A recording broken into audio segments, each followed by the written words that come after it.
হাদি ভাইয়ের যে ঘটনাটি ঘটেছে আমাদের জুলাই পরবর্তী সময়ে হাদি ভাই থেকে শুরু করে গতকাল সুরভির ঘটনা পর্যন্ত আমরা প্রত্যেকটা ঘটনাকে যদি আমরা নির্মোহভাবে দেখি তাহলে দেখব যে আসলে রাষ্ট্রযন্ত্র থেকে শুরু করে রাষ্ট্রের কনভেনশনাল পলিটিক্যাল যে পার্টিগুলো তারা আসলে জুলাইয়ে যারা অংশগ্রহণ করেছে তাদেরকে আসলে কিভাবে দেখেন। আপনারা যদি মেহেদিকে দেখেন, হাদি ভাইকে দেখেন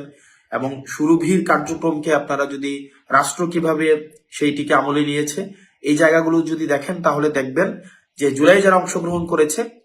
রাষ্ট্রযন্ত্র তাদের প্রতি এক ধরনের বিদ্বেষমূলক একটা মনোভাব পোষণ করে এবং তারা একটা সুযোগের অপেক্ষায় রয়েছে যে একটা সুযোগে যে কোনো একটা উপলক্ষের মধ্য দিয়ে জুলাইয়ে যারা সম্পৃক্ত ছিল তাদেরকে অপ্রাসঙ্গিক করে দেওয়ার যে প্রচেষ্টা সেই প্রচেষ্টা কিন্তু এখনো অব্যাহত রয়েছে। ফলত আমরা দেখেছি যে হাদি ভাইয়ের হত্যাকাণ্ডেরও এখনো পর্যন্ত কোনো বিচার হয়নি। এখনো পর্যন্ত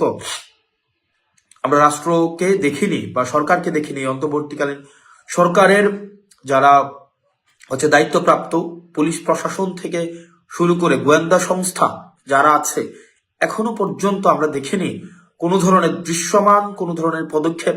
নিয়েছে যেটির মধ্য দিয়ে আমরা মনে করতে পারি যে আপনার বিচারের অগ্রগতি রয়েছে। বিচারের অগ্রগতি তো হয়নি, বরং আমরা দেখেছি এই হাদি ভাইয়ের পরবর্তী ঘটনার